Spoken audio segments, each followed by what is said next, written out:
सहनाववतु सहनौ भुनक्तु सह वीर्यं करवावहै तेजस्विनावधीतमस्तु मा विद्विषावहै। ओम शांति शांति शांति। ओम श्री परमात्मने नमः। न्याय दर्शन की कक्षा में आप सभी का स्वागत है।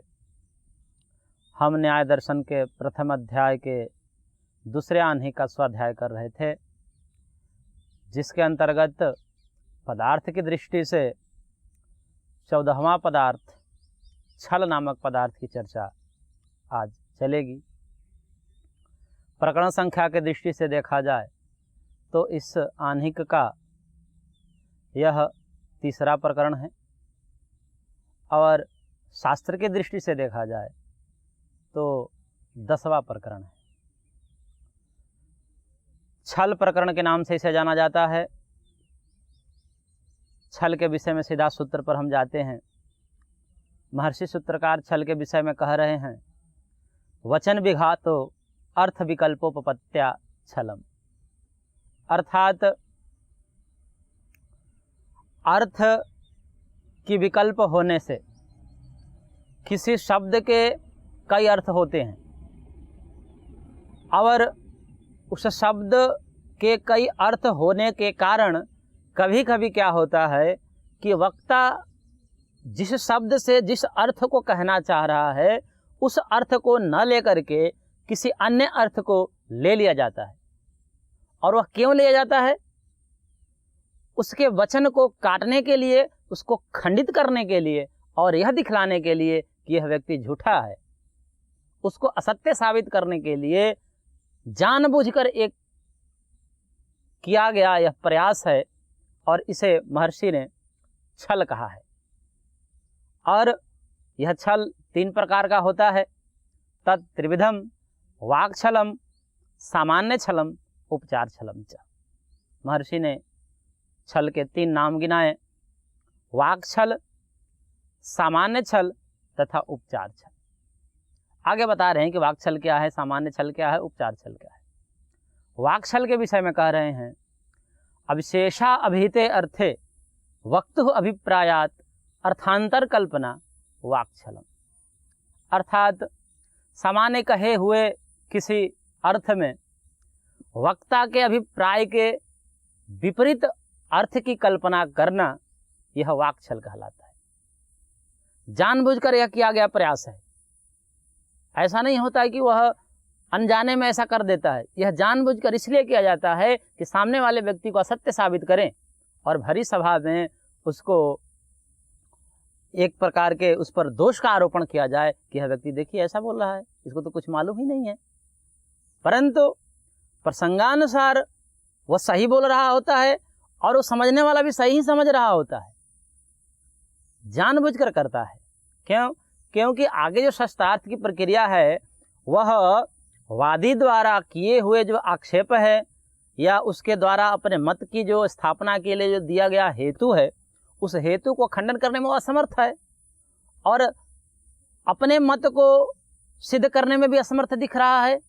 और जो वादी द्वारा प्रतिवादी पर आरोप लगाया गया है, उस आरोप का प्रतिहार करने में भी असमर्थ होने के कारण वह छल का प्रयोग करता है। इस प्रकार से यह छल जानबूझकर एक आरोप है। भाष्यकार ने एक उदाहरण दिया। एक वाक्य संस्कृत का बोला जाता है। वादी द्वारा बोला गया, नव कंबलो अयम माणवकः। माणवक मतलब बालक होता है। नव कंबलो अयम माणवकः, अयम माणवकः अयम बालकः। यह बालक जो है 9 कंबल वाला है, ऐसा वाक्य है। अब यहाँ पर बालक भी ठीक है, बालक शब्द से अर्थ समझने में कोई समस्या नहीं है सामने वाले को। 9 शब्द के 2 अर्थ हैं यहाँ पर। एक नया अर्थ, 9 मतलब नया, और एक संख्या वाला 9 संख्या, 2 अर्थ हैं। वक्ता ने इस अभिप्राय को लेकर कहा था कि इस बालक के पास एक नया कंबल है, नया कंबल रखता है, इसके पास अभी फिलहाल का ही बहुत बढ़िया कंबल है जिससे वो ठंड अच्छी तरह दूर होती है। इस अर्थ में इसने वाक्य का प्रयोग किया है। सामने वाला क्या कह रहा है, इस नव शब्द को नव संख्या अर्थ में लेकर के उसके बातों को काट रहा है और कह रहा है इसके पास कहाँ 9 कंबल है, इसके पास तो एक ही कंबल है और आप कह रहे हो कि 9 कंबल है। इस प्रकार से जानबूझ करके नव संख्या अर्थ लिया गया कि उस पर दोषारोप किया जाए और भरी सभा में शास्त्रार्थ जहाँ होता है वहाँ पर परिषद बैठी रहती है, सुनने वाले भी लोग आते हैं क्योंकि ये कथा है। इस कथा को सुनने के लिए दूर दूर से लोग आते थे पहले, और उस लोगों को प्रभावित करने के लिए और यह दिखाने के लिए कि मैं कमज़ोर नहीं हूँ, मेरा पक्ष कमज़ोर नहीं है, मैं इनसे शास्त्रार्थ करने में समर्थ हूँ, इस बात के दिखावा के लिए वह छल का प्रयोग करता है, मार्ग से भटकाने की कोशिश करता है। जो शास्त्रार्थ जिस विषय पर चल रहा है उस विषय को भटकाने का प्रयास छल के द्वारा जानबूझकर करता है और यह कहता है कि देखिए इसके पास तो एक ही कंबल है, आप कह रहे हो कि 9 कंबल है। अब ऐसी स्थिति में वहाँ पर वादी के द्वारा उसके प्रश्न का या उसने जो अर्थांतर कल्पना की, जो नहीं कहना चाह रहा था वह अर्थ उसने लिया है, फिर उसको परिहार करना पड़ता है, समझाना पड़ता है कि भाई आपने जो यह अर्थ कैसे लिया, आपका यह 9 शब्द का 9 संख्या अर्थ लेना इसमें क्या हेतु है, इसमें क्या प्रमाण है, आप क्यों लिए? क्योंकि प्रसंग तो वैसा है नहीं, सीधा सा वहाँ पर जिस भी वहाँ पर प्रसंग में बातें कही गई है वो स्पष्ट है, फिर भी आपने किस हेतु से यहाँ पर 9 शब्द का 9 संख्या अर्थ लिया है। तो यहाँ पर वक्ता के द्वारा जो प्रतिवादी के द्वारा उसने अर्थांतर की कल्पना की थी, जो वह नहीं कहना चाह रहा था, वह अर्थ लेकर के जो प्रसंग को विपरीत दिशा में घुमाने का कुत्सित प्रयास प्रतिवादी के द्वारा किया गया, उसके जवाब के रूप में वहाँ पर उसको कहना पड़ता है वादी की तरफ से कि महोदय यह जो आपने अर्थ लिया 9 शब्द का नया अर्थ न लेकर के 9 संख्या अर्थ लिया, इसका क्या हेतु है, इसमें क्या प्रमाण है, आपने ऐसा क्यों लिया? क्योंकि मेरा तो यह तात्पर्य नहीं था, मेरा तो इतना ही तात्पर्य था कि इस बालक के पास एक नया कंबल है। यह अर्थ ना लेकर के आपने क्यों ऐसा लिया, यह पहले बताइए, इसमें क्या प्रमाण है? जबकि शब्द और अर्थ के विषय में यह प्रसिद्धि है कि शब्द सामान्य का वाचक होता है। सामान्य अर्थात एक शब्द से, जैसे गौ शब्द है, गौ शब्द से समस्त गाय नामक प्राणी, जो शासना ककुदमान जो प्राणी है, उस गौ शब्द से चाहे दुनिया की जितनी भी गायें हैं समस्त गायें वाच्य है, उससे उसका वाचक गौ शब्द है। और गौ शब्द केवल एक गाय के लिए नहीं अपितु दुनिया की जितनी भी गायें हैं उन समस्त गायों के लिए गौ शब्द का प्रयोग होगा। परंतु मान लीजिए कि एक गोपाल है, वह अपने गाय को गांव के समस्त गोपालों के साथ अपनी गाय को साथ में चरा रहा है और उसमें समस्त गोपालों के गायें सैकड़ों गाय हैं और उसके भी उसमें 10, 12 या 15, 20 जितनी भी गायें लेकर वो चराया करता है।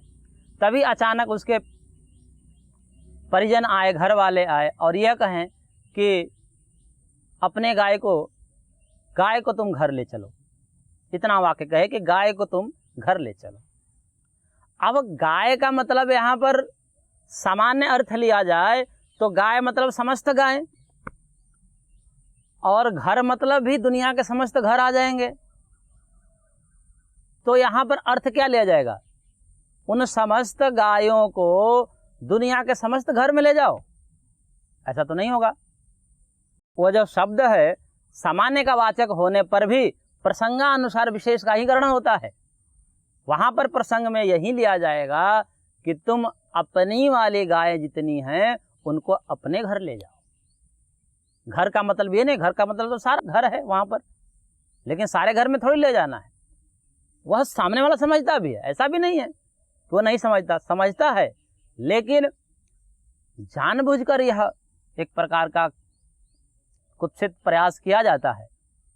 कभी कभी ये आधुनिक भाषा में इसे कहा जाए तो डिबेट कहते हैं। उस डिबेट में भी ये सब बातें सामने डिबेट करने वाले को ये आती रहती है कि छल से उनको गुजरना पड़ता है, कैसे लोग छल करते हैं और वो जो बात नहीं कहा था उसकी अर्थांतर कल्पना करके बात को गलत दिशा में ले जाने का प्रयास किया जाता है। जैसे उदाहरण के तौर पर एक और उदाहरण है, मान लीजिए कोई व्यक्ति भोजन करने के लिए बैठा है और उस भोजन में सब्जी इत्यादि में नमक की मात्रा कम है, तो वह घर वालों से एक संस्कृत का वाक्य बोलता है, सैंधवम आनय।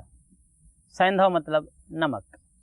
भोजन कर रहा है और सैंधव शब्द का प्रयोग कर रहा है कि सैंधव आनय, सैंधव को लाओ। अब सैंधव के दो अर्थ हैं, नमक और सैंधव मतलब घोड़ा। प्रसंग स्पष्ट है कि भोजन कर रहा है तो वह सैंधव शब्द का प्रयोग कर रहा है, वहां पर सैंधव शब्द से नमक ही लिया जाएगा और सामने वाला समझता भी है। लेकिन यहां पर छलवादी क्या प्रयोग करेगा कि भाई साहब घोड़ा कहां से हम लाएं? आप घोड़ा कह रहे हो, अभी खामो खा आप ऐसे ही परेशान करते रहते हो बिना मतलब के हमको। इस प्रकार से जबरदस्ती उसको जानबूझ करके, जबकि प्रसंग से स्पष्ट है, भोजन करने बैठा है, उस समय सैंधव शब्द का प्रयोग कर रहा है, तो नमक ही वहां पर लाया जाना चाहिए। और इसके विपरीत यदि वह यात्रा कर रहा हो, यात्रा की तैयारी कर रहा हो, कहीं जाने के लिए निकल रहा है और फिर कह रहा है अपने भृत्य से, अपने सेवक से, सैंधव आनय, सैंधव को लाओ, और वहां पर सैंधव का अर्थ घोड़ा है कि यात्रा करने जा रहे हैं, इसलिए घोड़ा को लाओ कि रथ में उसको जुता जाए, तब हम यात्रा को प्रारंभ करें। पर छलवादी यदि व्यक्ति रहे वहां पर तो यह कहे कि अब मैं नमक कहां से लाऊं, अब यात्रा कर रहे हो, इसमें नमक की क्या आवश्यकता है। इस प्रकार से बात को बदलना, इसको महर्षि ने वाक्छल कहा है कि जानबूझकर वक्ता के अभिप्राय के भिन्न अर्थ लेना वाक्छल कहलाता है। दूसरा छल सामान्य छल के संदर्भ में महर्षि सूत्रकार सूत्र दे रहे हैं, कह रहे हैं, संभवतो अर्थस्य अति सामान्य योगात असंभूतार्थ कल्पना सामान्य छल। अर्थात जो संभव अर्थ है प्रकृति में, प्रकरण में व प्रसंग में जो संभव अर्थ है, उस संभव अर्थ को न लेकर के उस शब्द को अति सामान्य अर्थात संपूर्ण जाति के साथ संबंध बना करके एक असंभव कल्पना करके एक अलग ही अर्थ वहां पर खड़ा कर देना, इसको सामान्य छल कहा गया है। यह है छल ही, छल के एक अलग भेद है। जैसे इसके उदाहरण से समझिए, एक व्यक्ति ने कहा कि यह जो ब्राह्मण बालक है यह विद्या और आचरण से संपन्न है। यह वाक्य उसने बोली। फिर दूसरे व्यक्ति ने कहा, संभव है, ब्राह्मण है भाई, ब्राह्मणों में तो ये होनी ही चाहिए, अर्थात ब्राह्मण है भाई, क्यों नहीं होगा, ब्राह्मणों में विद्या और आचरण नहीं होगा तो किसमें होगा, अर्थात ब्राह्मण है। एक उसके प्रशंसा के लिए एक और वाक्य जोड़ दी जाती है। सामान्य तौर पर ऐसा व्यवहार होता है कि किसी की प्रशंसा करने के लिए एक और भी बातें उसके साथ जोड़ दी जाती है कि ब्राह्मण बालक है, अर्थात ब्राह्मण नहीं होगा तो कौन होगा, इस प्रकार से कह दिया गया। अब यह बात उसने कहा प्रशंसा के लिए, उस व्यक्ति के व्यक्तिगत प्रशंसा के लिए बात कही गई है। लेकिन छलवादी यहाँ पर क्या अर्थ निकाल दे रहा है वहाँ पर कि महोदय, यह आपका कहना कि ब्राह्मण कुल में उत्पन्न होने से यह विद्या और आचरण से संपन्न है, तो व्रात्य नामक ब्राह्मण भी विद्या और आचरण से संपन्न होना चाहिए। अर्थात व्रात्य उसको कहते हैं जो जिसका समय से यज्ञोपवीत आदि संस्कार नहीं होता, तो वह वेदारंभ संस्कार आदि नहीं होते, तो वो विद्या और आचरण से भ्रष्ट हो जाता है, च्युत हो जाता है। इसलिए उस ब्राह्मण की, उस वर्ण की, जिस भी वर्ण में हो, ब्राह्मण वर्ण की हो, तो ब्राह्मण की व्रात्य संज्ञा हो जाती है, उसको व्रात्य कहा जाता है। अर्थात जिसका संस्कार नहीं हुआ है समय से, और जब संस्कार ही नहीं हुआ तो समय से गुरुकुल नहीं गया होगा, तो विद्या भी नहीं अध्ययन किया होगा, तो आचरण में कहाँ से लाए। और छलवादी का कहने का तात्पर्य यह था कि आपने जो यह शब्द प्रयोग किया कि केवल ब्राह्मण कुल में पैदा होने से ही विद्या और आचरण से संपन्न हो सकता है, बाकी नहीं हो सकता है। यदि ब्राह्मण कुल में जन्म लेना ही जन्म से विद्या और आचरण का हेतु है, तो व्रात्य भी तो ब्राह्मण है, वो भी विद्या और आचरण से संपन्न होना चाहिए। लेकिन ऐसा तो नहीं देखा जाता। व्रात्य जितने भी ब्राह्मण होते हैं वो सब ब्राह्मण बंधु ही होते हैं, अर्थात उनके बंधु बांधव ही ब्राह्मण होते हैं, वो स्वयं ब्राह्मणत्व से च्युत ही होता है, क्योंकि वो गुरुकुल गया ही नहीं, तो क्या विद्या और आचरण से संपन्न होगा। इस प्रकार से वहाँ पर वह अर्थ निकालता है छलवादी। अब चूंकि छल कर दिया, तो छल कर देने के बाद उस छल का उजागर करना और समाधान करना भी होता है। यदि हम छलवादी के छल का निराकरण न कर पाएं, तो फिर हम ही पराजित माने जाते हैं वहाँ पर, क्योंकि सभा यह समझती है कि ये सामने वाले व्यक्ति जो है, इनके पास तर्क नहीं है, इनके पास मेधा शक्ति की शायद कमी है, इसलिए वादी के द्वारा या प्रतिवादी के द्वारा, किसी के द्वारा भी यह छल का प्रयोग किया जा सकता है। कोई ज़रूरी नहीं है कि वादी ही करे, प्रतिवादी ही करे, दोनों कर सकता है।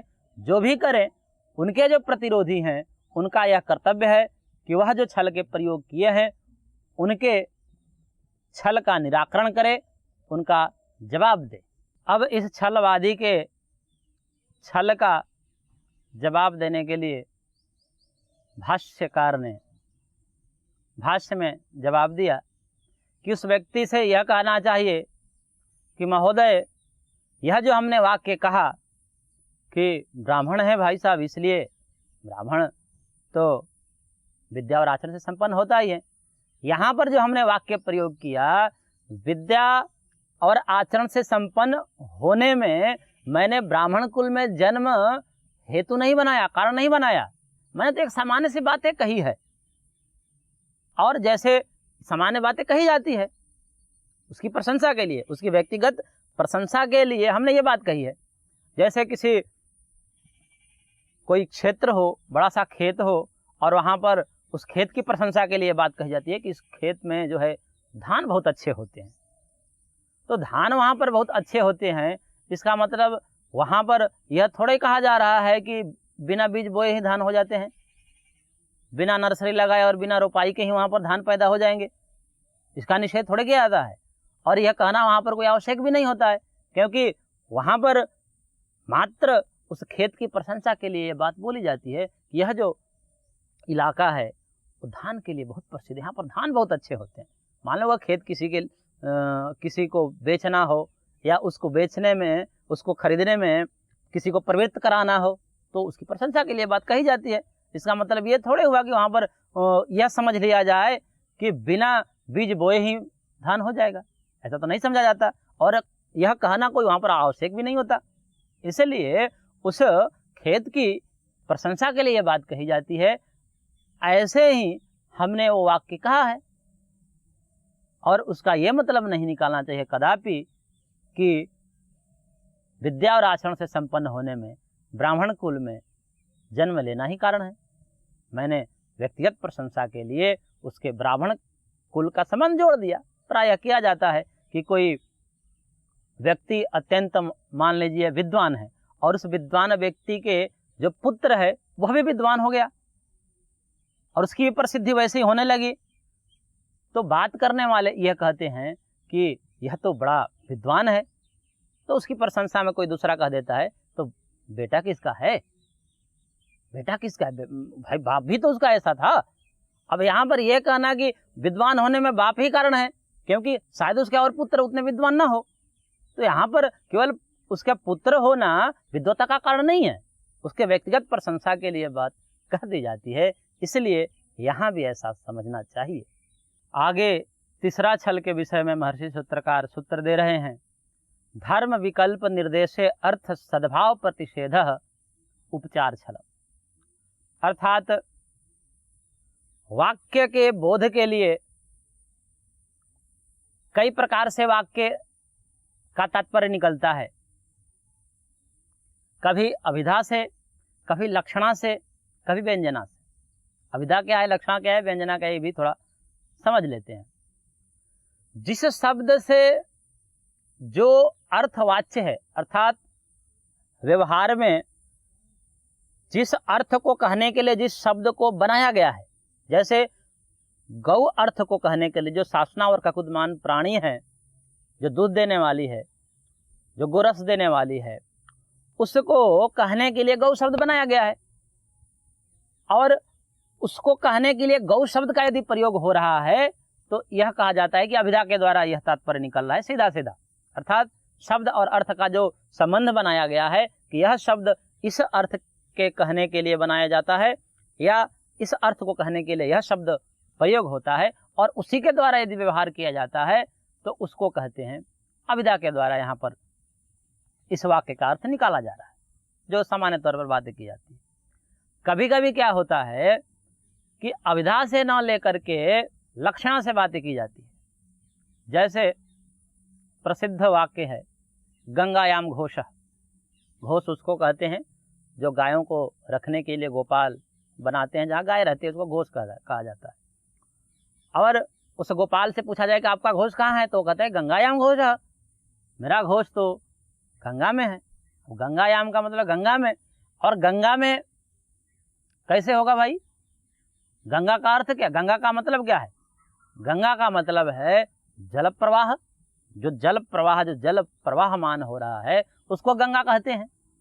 और वो गंगा में कैसे होगा उसका घोष, बीच में कैसे होगा, ये नहीं होगा ना। लेकिन तात्पर्य क्या निकाला जाता है, गंगा का किनारे होगा। तो वहां पर गंगा शब्द से गंगा का तटवाच्य होता है, और व्यवहार से पता भी चल जाता है, सब जानते हैं। जैसे कोई व्यक्ति कहे कि पूछे हमसे कि पतंजलि योगपीठ कहाँ है, हमने कहा उससे कि ये जो दिल्ली हरिद्वार हाईवे है उसी पर है पतंजलि योगपीठ। अब हाईवे का मतलब यह होता है कि वह जो एक विशेष चौड़ा रोड उसको हाईवे कहते हैं, और हाईवे पर इसका मतलब कि बीच में, यह हुआ ना इसका अर्थ। लेकिन ऐसा तो कोई समझने वाला समझता नहीं, वह सीधा समझता है कि हाईवे के किनारा है, क्योंकि यहाँ पर हाईवे शब्द से उसका किनारा लिया जाता है। ऐसे ही कई व्यवहार होते हैं, इसको कहते हैं कि लक्षणा से अर्थ लिया जा रहा है, कभी कभी व्यंजना से भी अर्थ लिया जाता है। जैसे